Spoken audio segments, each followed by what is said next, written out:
Assalamualaikum warahmatullahi wabarakatuh. Halo semuanya, perkenalkan saya Dina Dewi Oktavia dari Program Studi Pendidikan Ekonomi kelas Indralaya dengan NIM 06031182429018. Tujuan dibuatnya video ini adalah untuk memenuhi tugas ujian akhir semester mata kuliah Ekonomi Moneter yang diampu oleh Ibu Drasiti Fatima MSI dan Ibu Yuliana FH SPD MPD. Pada kesempatan kali ini, saya akan mempresentasikan analisis dari sebuah video berita ekonomi yang membahas kondisi inflasi di Indonesia, khususnya ketika inflasi diprediksi mengalami penurunan atau melandai akibat turunnya harga bahan pangan. Topik ini sangat penting dalam ekonomi moneter, karena inflasi merupakan salah satu indikator utama yang digunakan untuk menilai stabilitas ekonomi suatu negara. Selain itu, inflasi juga menjadi fokus utama kebijakan dari Bank Sentral, yaitu Bank Indonesia dalam menjaga keseimbangan ekonomi. Baik, sebelum saya masuk ke pembahasan lebih lanjut, saya akan menampilkan terlebih dahulu video berita yang akan menjadi studi kasus dalam analisis ini. Silakan disimak video berikut. Inflasi Indonesia diperkirakan melandai pada Januari 2026 seiring melandainya sejumlah harga bahan pangan. Namun, secara tahunan, inflasi diperkirakan akan melonjak. Konsensus pasar yang dihimpun CNBC Indonesia dari 11 institusi memperkirakan indeks harga konsumen atau IHK akan naik atau mengalami inflasi 0,06% secara bulanan di Januari 2026. Sementara itu, secara tahunan, inflasi diperkirakan akan mencapai 3,74%. Inflasi inti diperkirakan stagnan di 2,4%. Dalam catatan BPS, inflasi bulanan pada Januari dalam 5 tahun terakhir menyentuh 0,098%. Jika inflasi Januari 2026 hanya 0,06%, maka ini akan menjadi kabar baik, mengingat Januari juga identik dengan inflasi tinggi. Hujan dan banjir kerap membuat harga pangan melonjak, sehingga inflasi pun meningkat.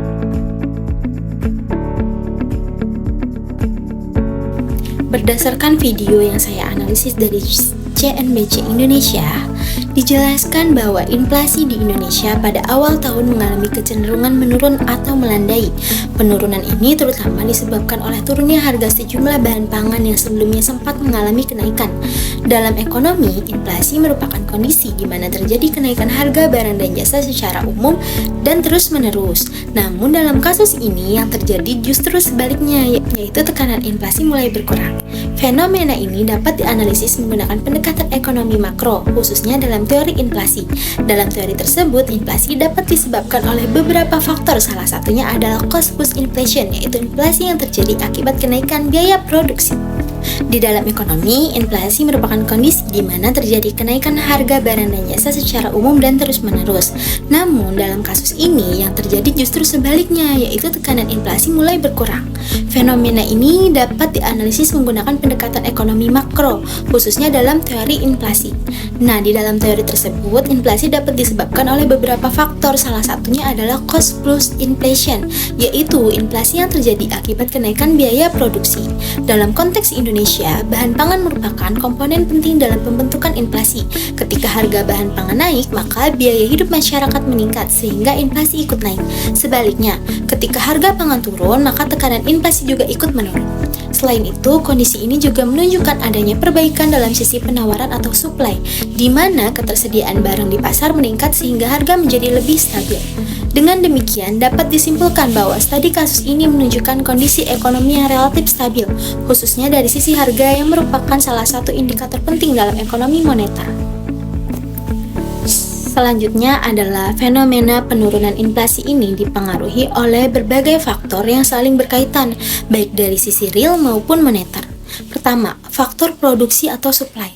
Ketika terjadi musim panen atau peningkatan produksi pangan, maka jumlah barang yang tersedia di pasar meningkat.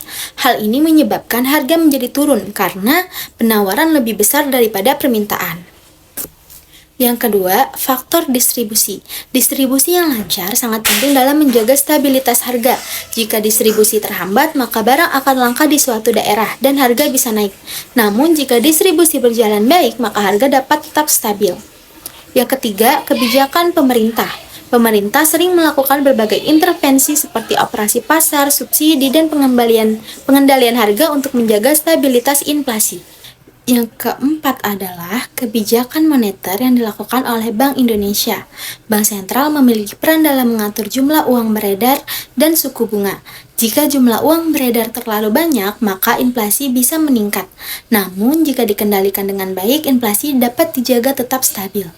Yang kelima, faktor eksternal atau global. Misalnya harga pangan dunia, nilai tukar rupiah, serta kondisi ekonomi global juga mempengaruhi inflasi di dalam negeri. Dengan adanya kombinasi dari faktor-faktor tersebut, maka inflasi dapat mengalami penurunan seperti yang terjadi dalam studi kasus ini.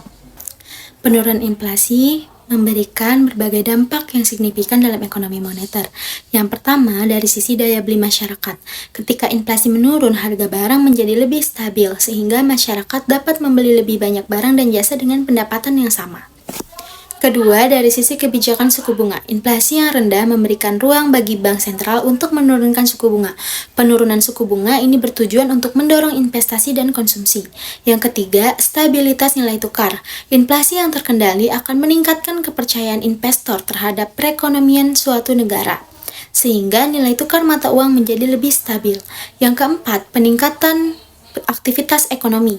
Stabilitas harga menciptakan kepastian bagi pelaku usaha dalam menjalankan kegiatan produksi dan investasi. Namun demikian, inflasi yang terlalu rendah juga memiliki risiko.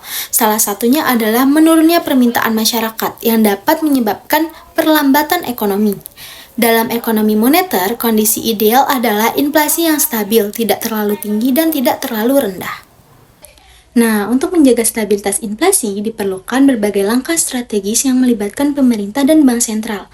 Pertama, meningkatkan produksi dalam negeri, khususnya di sektor pangan, agar pasokan tetap terjaga. Yang kedua, memperbaiki sistem distribusi dan logistik, sehingga tidak terjadi ketimpangan harga antar daerah. Yang ketiga, menjaga stabilitas kebijakan moneter oleh Bank Indonesia, seperti pengaturan suku bunga dan jumlah uang beredar. Yang keempat, memperkuat koordinasi antara pemerintah dan lembaga terkait, termasuk Badan Pusat Statistik dalam menyediakan data yang akurat. Yang kelima, meningkatkan ketahanan pangan nasional agar tidak bergantung pada impor. Dengan solusi tersebut, stabilitas ekonomi dapat terus dijaga dan resiko inflasi dapat diminimalisir. Nah, dapat disimpulkan bahwa penurunan inflasi yang disebabkan oleh turunnya harga pangan merupakan indikator positif dalam ekonomi moneter. Hal ini menunjukkan bahwa stabilitas harga mulai tercapai dan kebijakan ekonomi berjalan dengan baik. Namun demikian, kondisi ini harus tetap dijaga melalui kebijakan yang tepat agar tidak menimbulkan dampak negatif di masa depan. Dengan pengelolaan yang baik, stabilitas ekonomi dapat terus terjaga dan kesejahteraan masyarakat dapat meningkat. Sekian penjelasan mengenai studi kasus yang saya sudah berikan.